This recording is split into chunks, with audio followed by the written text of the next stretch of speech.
All right, so we're going to talk about pie charts and stacked bar charts in this one.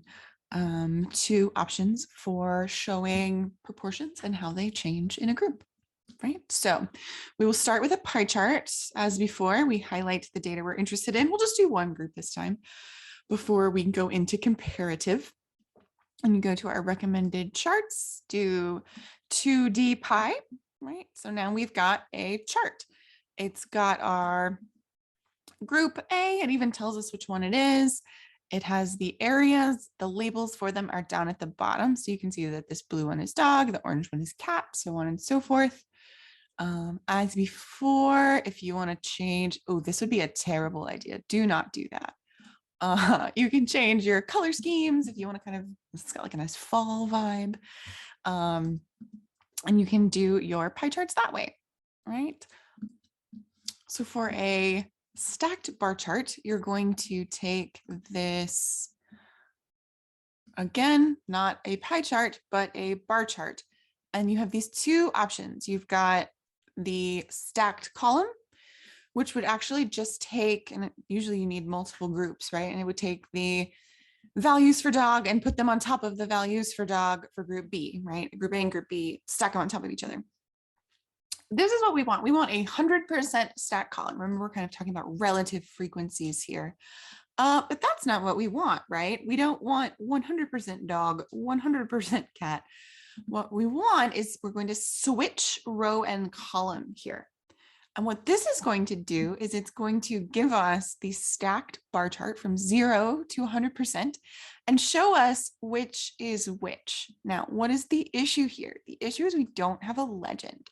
So you need to go in to add chart element, drop down to legend, pick your favorite. Oh, it just took a second. I was like, wait a second, I clicked it, I promise. Right, so now I know that green is none, this light blue is other, and so on and so forth. So you can see this. So how, oh, there's no title to that too. So add chart element title, chart title, right? Always title your charts.